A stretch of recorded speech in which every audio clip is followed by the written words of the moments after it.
যদিও আমি রামবুটান গাছ কখনো সচক্ষে দেখিনি।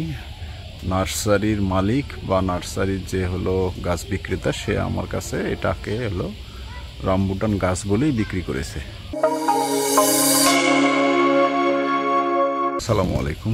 এটা যেটা দেখাচ্ছি সেটা হচ্ছে রামবুটান গাছ। যদিও আমি রামবুটান গাছ কখনো সচক্ষে দেখিনি।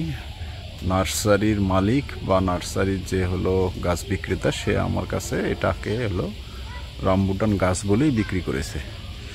তো সেই বিশ্বাসেই গাছটা নিয়ে এসে আমি এখানে আমার যে সুপারি বাগান আছে সেখানে আমি লাগাই দিছি। তা এটার একটা কাহিনী আছে বা এটার একটা ইতিহাস আছে, সেটা বলি যে গাছের যে গোড়াটা দেখতেছেন, যে গোড়াটার এখানে যে গর্তটুকু আছে, এইখান থেকে যে ডালটা বের হয়েছিল, এই গাছটাই ছিল আসলে মূল গাছ। এখন এই সাইড দিয়ে যেটা এখানে বের হয়েছে সেটা পার্শ্ব শাখা বের হয়ে এই গাছটা এখন এত বড় হয়েছে। এই গাছটা যখন আমি লাগাই তখন কিছুদিনের মধ্যে এই গাছটা মারা যায়।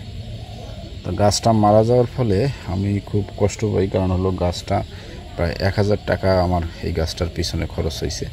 তো পরে এই গাছটা আমি এই গাছটা এখান থেকে না তুলে এখানে আশেপাশে কিছু গোবর সার এবং চতুর্দিকে একটা নালা করে এখান থেকে কিছুদিন পর পরেই একটু পানি দিয়ে অনেকটা পার্সোনাল যত্ন করে রাখছিলাম। পরে এখান থেকে আলহামদুলিল্লাহ একটা পার্শ্বকুশি বের হয়ে এখান থেকে এই গাছটা আজকে এত বড় হয়ে গেছে। এই যে এত বড় হয়ে গেছে এবং গাছটার বয়স প্রায় 1.5 বছরের উপরে।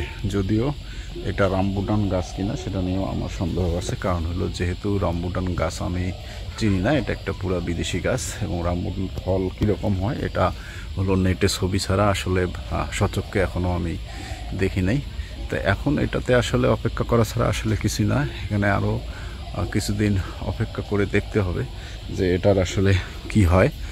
তো এটার আপডেট তথ্য আমি পরবর্তীতে আপনাদের সঙ্গে শেয়ার করব যে এইটা আসলে এখান থেকে রামবুটান ফল ধরলো কি ধরে নাই, ফুল আসা বা এটার সকল কিছুই আপনাদের সঙ্গে পরবর্তীতে আমি শেয়ার করব। তো ঠিক আছে, সে পর্যন্ত ভালো থাকবেন। আসসালামু আলাইকুম।